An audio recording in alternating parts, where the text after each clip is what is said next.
Welcome back to Harville. And what could signal a major political tipping point, Virginia Governor Governor Bob McDonnell today said he would oppose a Republican bill that would have required women to get an invasive ultrasound before getting an abortion in Virginia. McDonnell, who's often talked about as a potential VP nominee especially for Romney, was criticized nationally for his earlier intent to sign a bill like that. And by more than 1,000 protesters recently at the state capitol this Monday, actually. Well, this comes following weeks of fighting here in Washington over access to contraception and women's health care. The fights in which Republicans appeared ready to battle hard to stop that contraceptive coverage as part of the health care law. What are the politics at play here, and how will these fights affect women voters as we head towards the 2012 election? In fact, most voters are women. Joan Walsh is an MSNBC political analyst and editor-at-large for Salon, and Melinda Henneberger writes for the Washington Post. Well, let's take a look at Emily's list here. Emily's list is obviously an organization which helps people get elected to politics. The political group that supports candidates who favor abortion rights is using last week's fights against women's health care in a new fundraising. It went up today in Florida, California, and Illinois. Let's listen to part of it. The power to decide whether or not women will use contraception lies with her. Where are the women? So who should be heard? You. Join us. Go to emilyslist.org today. Well, Linda, I want to have a general conversation with you and Joan about this. You're both great people on this program, obviously. So I'm obviously going to listen to you mostly rather than talk. But I keep hearing from the women who are producers here, the senior producers, others around me, that they're very concerned that the government, especially the Republican Party, well, exclusively the Republican Party, is making a move here. They're making a move to question whether women should get contraception as part of the National Health Care Plan. Here in Virginia, right across the Potomac River, and they've already done this in 8 states, they're pushing to require that women who've chosen to come to a clinic to have an abortion have to sit and watch something as part of a responsibility that the state decides they must meet, that they can impose on somebody to look at an ultrasound or to have, in fact, an ultrasound test. What's this politically mean? What's going on politically here? On the ultrasound issue in particular, I think that this decision by Bob McDonnell to pull back, to reverse himself, to say this isn't going to happen, is very, very important. I think we can draw from that he is not only saying this doesn't work for Virginia.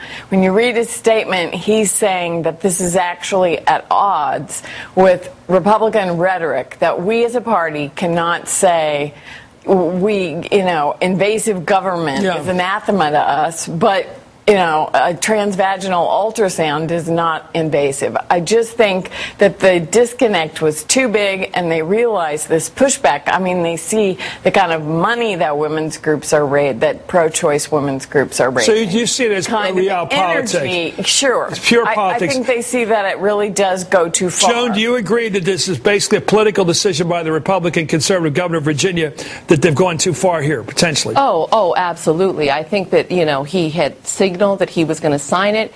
He's been on the far right on all of these decisions, Chris. So this is really about the media and women's groups and individual women, wonderful women in Virginia, standing up and saying you're going too far. Now, most of us think that the outside your body ultrasound bill is also going too far. It's not like that's a great thing. That's very intrusive on a woman's decision. It's meant to stop abortion, stop the legal exercise of a right. So it's not like that's so great. But this really did show how out of touch these people are, that they were really willing to say a woman has to submit to being penetrated if she wants an abortion. I mean, it's crazy. Let me go into dangerous territory here, because I think sometimes common sense should interfere with the usual political discussions. Ironically, it was the President of the United States, who comes across to most people as rather secular. He has a Christian faith, he goes to church, but he seems basically a secular politician. I think that's fair to say. He doesn't wear his religion on his sleeve, whatever his religion might be in his case, and it's obviously a Christian religion. But when you push through something that says women should have access free to contraception, that, to me, will be probably the greatest reduction, potentially, in the number of abortions in this country. Right. Because if every woman has a free act, there's no real financial excuse not to use protection, to use the common phrase, if you choose to have sex and you don't want to have children. And therefore, the great irony is that's one way to reduce radically the number of abortions. Now along come the conservatives with their way of reducing the number of abortions. You pick up here, Joan. Their way of doing it is to make you look at this ultrasound right as you go in to get an abortion. Right. I'd say get there for the takeoff, not the landing. Get there for the beginning. Get there when you're going to stop the conception. Get there when you're not going to have the unwanted pregnancy. In the millions and millions of cases where women will now get access to free birth control, rather than the few isolated cases where a woman might change her mind. And look, I'm up for free decision making. If they did have this testing and they do make a decision, fine.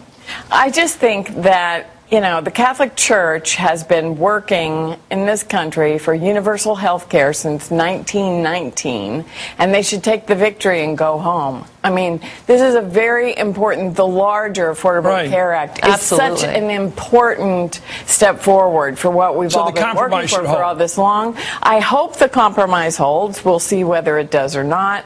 But I just think, back to the politics of the thing, it really, I think it's why I wrote the piece today that, you know, it's Democrats who really want to make the conversation. Well, let me challenge you on that. Joan, you pick up here. It's not just Democrats who want to fight. As we speak, Fred Upton, the congressman, Boehner, Cantor, the whole Republican leadership in both sides is pushing a big bill to change the health care bill to deny people the free contraception. I'm just saying that in the presidential race, they would rather not make this the talking. Well, the president did something very important. He listened to the Institute of Medicine, and he made a medical choice to say that insurance companies must provide contraception cost-free because it keeps women healthy and because it actually saves money. So that is a no-brainer.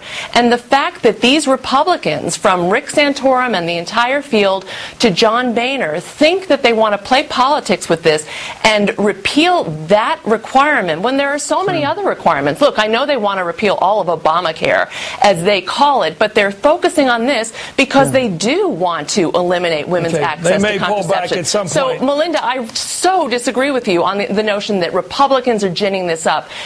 Democrats are ginning this up. Republicans. I don't mean they're ginning it up. I think that they are. It's brilliant for them. Why wouldn't they want to talk about it? It's a complete win for them. Well, but they're also talking about it because it's a real issue. They're not talking about it to raise money, ka-ching. They're talking about it because it's a real absolutely, but that's not the only issue. They're talking about it because it's a real issue. It's not an outrage, but I'm just saying, you make it sound as though they're only doing it to raise money. They're doing it because women's rights are under threat. Women's rights are under threat. We're going to bring this up again. Thank you both. I respect both of you so much, Melinda. Thank you. And Joan, of course. Thanks.